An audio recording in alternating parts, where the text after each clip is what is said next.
بسم اللہ الرحمن الرحیم۔ آج ہم روزے کے آداب ذکر کریں گے تاکہ روزے کو خوب اچھی طریقے سے ہم گزار سکیں۔ تو امام غزالی رحمہ اللہ، جن کو حجت الاسلام کہا جاتا ہے، بہت بڑے عالم تھے، وہ فرماتے ہیں کہ روزے کے 3 درجے ہیں: عام، خاص اور خاص الخاص۔ عام روزہ تو یہ ہے کہ پیٹ اور شرمگاہوں کے تقاضوں سے پرہیز کرے، پیٹ میں بھی کچھ نہ جائے، شرمگاہ کی بھی حفاظت کرے، جس کی تفصیل فقہ کی کتابوں میں موجود ہے، وہاں دیکھی جا سکتی ہے یا پوچھی جا سکتی ہے۔ اور خاص روزہ کیا ہے؟ خاص روزہ یہ ہے کہ ان کے ساتھ ساتھ کان، آنکھ، زبان، ہاتھ، پاؤں اور دیگر جو اعضاء ہیں ان کو بھی گناہ سے بچائے۔ یہ صالحین کا روزہ ہے، تو ہمیں کوشش کرنی چاہیے کہ ہمارے اعضائے جوارے بھی گناہ سے بچے اور صالحین میں شامل ہو جائیں۔ یہ 6 باتیں ان کا اہتمام لازم ہے، تو یہ صالحین کے روزے میں شامل ہو جائے گا۔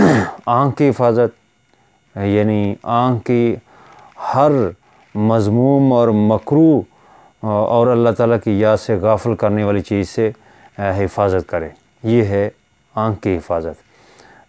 اسی طرح حضور صلی اللہ علیہ وسلم کا ارشاد ہے کہ نظر شیطان کے تیروں میں سے ایک زہر میں بجھا ہوا تیر ہے۔ یہ مستدرک حاکم کی حدیث ہے۔ تو پس جس نے اللہ تعالیٰ کے خوف سے نظر بد کو ترک کر دیا، اللہ تعالیٰ اس کو ایسا ایمان نصیب فرمائے گا اور اس کی حلاوت یعنی ایمان کی شیرینی مٹھاس اس کو اپنے دل میں وہ محسوس کرے گا۔ تو یہ آنکھ کی حفاظت کے بڑے فائدے ہیں۔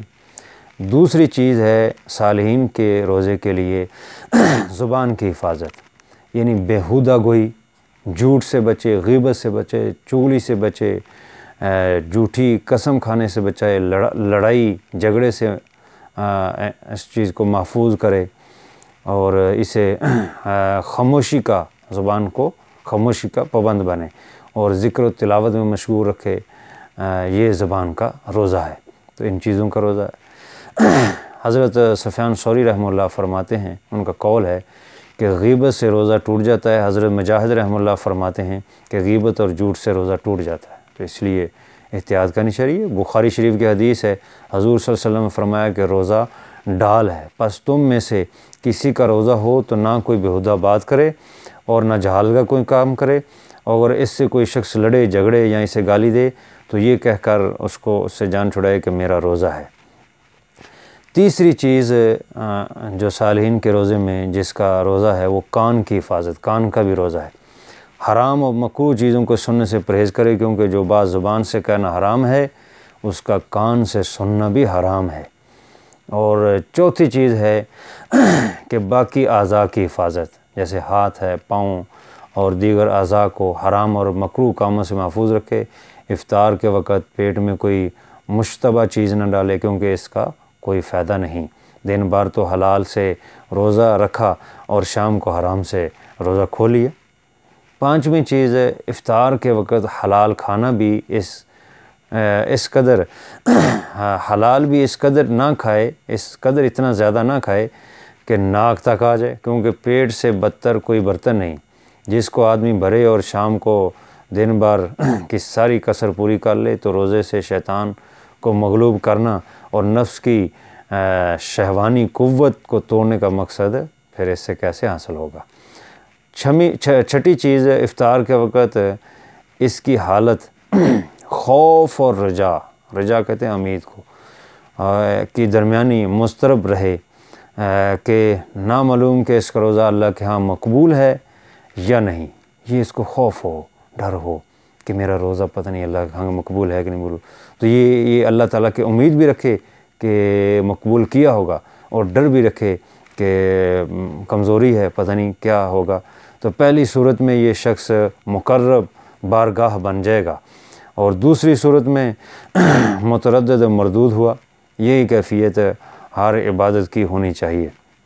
اور تیسرا قسم جو ہے روزے کی خاص الخاص روزہ، یہ ہے خاص الخاص کے دنیاوی افکار سے، دنیاوی خیالات سے انسان اپنے دل کو، اپنے قلب کو پاک کرے، اس کا دل کا بھی یعنی روزہ ہو، یعنی ظاہری اعضاء کے بعد اپنے اندرونی اعضاء اس کا بھی روزہ ہو، اللہ کے سوا کسی کا خیال نہ ہو، اس کو روک کر رکھے۔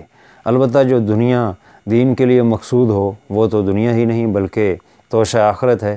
بہرحال ذکر الہی، فکر آخرت کو چھوڑ کر دیگر امور میں قلب کے مشغول ہونے سے یہ روزہ ٹوٹ جاتا ہے، جو خاص الخاص کا روزہ ہوتا ہے۔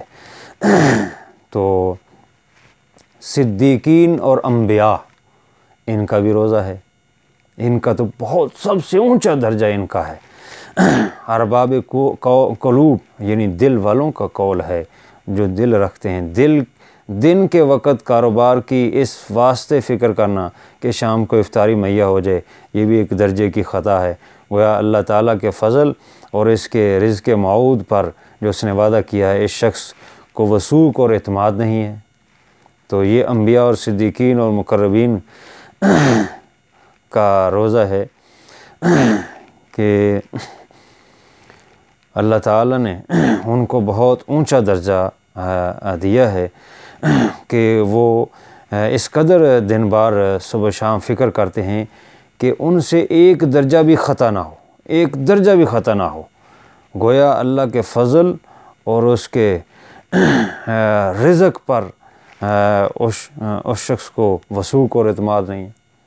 یہ بہت اونچا شاید سمجھنا ہے، بہت اونچا درجہ ہے۔